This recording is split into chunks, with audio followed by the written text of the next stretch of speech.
Elsewhere in the NFC South, on a somewhat related note,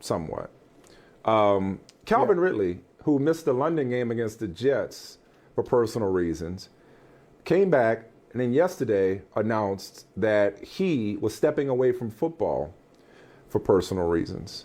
Announced on Twitter he was stepping away from football for personal reasons. Meanwhile, and here's the announcement there. Meanwhile, in Philadelphia, they were with the Eagles. When it comes to the Eagles, they were at Detroit, I believe. Lane Johnson returned from a sabbatical for personal reasons, specifically mental health. And he spoke yesterday, both to Fox in the pregame and also to the media postgame. And I'm going to emphasize that word spoke after we hear from Lane Johnson.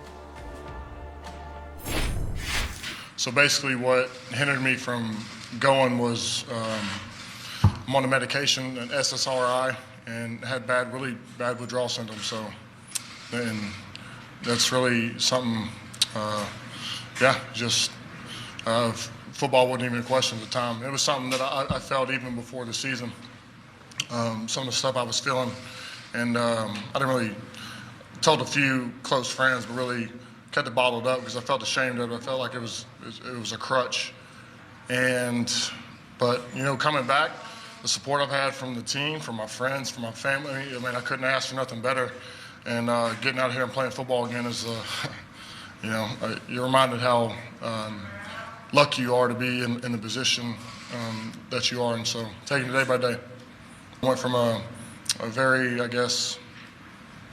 mediocre dose to nothing. And so pretty much the side effects is, it's almost like you had the flu. A lot of nausea, a lot of vomiting. And it's something that stays. It doesn't go away. And that's what I was dealing with. And so, when I got back, got the help that I needed, and moving forward, just playing, man. I enjoy playing football. I enjoy the people I'm around. I enjoy the community that I'm around. It's one thing about this city. Kelsey was talking about it's easy to play here, but yeah, man, just be raw, just be real. That's what I dealt with. It was terrible. I don't wish it on nobody, but moving forward, I don't want sympathy, man. I got tons of friends. I got tons of help. And now I just want to focus being the best right tackle that I can be. So that word spoke. I just got a couple of quick observations on this topic. One is it's just so important for Lane Johnson and others before him, whether it's Dak Prescott, Hayden Hurst, Lane Johnson, to speak and give voice to this struggle and the specificity to this very universal struggle, this very relatable struggle that he was dealing with. And also, I think about him and Calvin Ridley and how it feels like we're getting to a point where that stigma and that shame that they alluded to is starting to fall by the wayside. We're starting to grow out of that to where we're normalizing people taking mental health breaks or, taking the time that they need to get right. Because the sad irony about football in particular, about professional football, is even though in the real world, and again, we still got a ways to go, we're realizing that the brain is no different than the rest of the body, that mental health and physical health should not be distinguished. Yes. The brain is a muscle, and just like you go to the doctor and you take care of yourself physically, you got to take care of yourself mentally from a maintenance standpoint. We know that, or most of us have come to realize that as we've evolved and grown in our level of sophistication in this area. Football, though, there's a reverse irony to it, where physical injuries are part of the game. It happens, you rehab, and you're encouraged to fight through weakness. Like, are you hurt or are you injured? But mental injuries for so long have been taboo. And I think about what saddens me is I wonder how many people throughout NFL history, because we're just talking about pro football, just NFL history, have suffered in silence, Whereas a Lane Johnson or Calvin Ridley or Dak Prescott or Hayden Hurst and so on and so forth can talk openly about this now. How many people for decades, for the century that the NFL has been playing football, how many people suffered in silence and never knew what was happening? And if they did know what was happening to them mentally, emotionally, psychologically, were too ashamed or too afraid to speak on it, even privately, and get the help that they needed. Because this game, unlike any other, will test you emotionally. And how many people just had to soldier on without being able to say, you know what, I'm not right. Because we've seen extreme examples, Barrett Robbins, Super Bowl 37 you referenced earlier.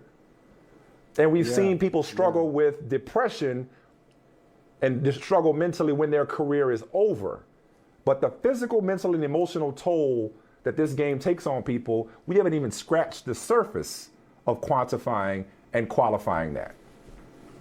Oh, it's a great point, Mike. I'm so glad you brought it up and you looked at it through that frame, because I had similar thoughts when Calvin Ridley, when that announcement came out, and then Lane Johnson gave his post-game remarks. I was very happy to see it. And this is where you all in the audience, those who are watching, those who are listening, can help us. Help us out in the comments section. We'll do a special comments section tomorrow or the day after. And it's this question I have for you, Mike, and for everybody listening to us. Is the NFL ahead of corporate America when it comes to this?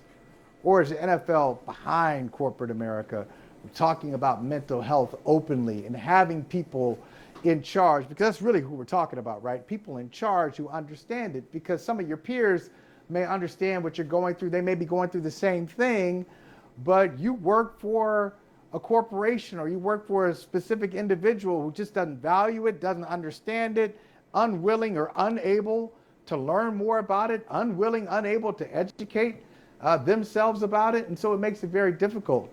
And, people always ask me, I'm sure they ask you the same thing too, young journalists who want to talk to you about, hey, if you could tell your young self something, you know now, you didn't know then, I would say pay attention to your mental health.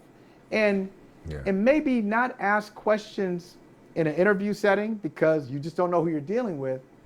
But when you're up for a job and you're looking at all the things that they're offering, what the salary is going to be, what the vacation is going to be, how about look at the benefits and see where your organization stands with mental health? What will they cover? What do they do? It tells you a lot what they value based on what they put on paper. And so I think this is a big topic, and I'm glad Calvin Ridley and Lane Johnson, I applaud them both for stepping up. I hope the trend continues. That's role models right there. Yep. That's modern day role models. Take care of yourselves, fellas.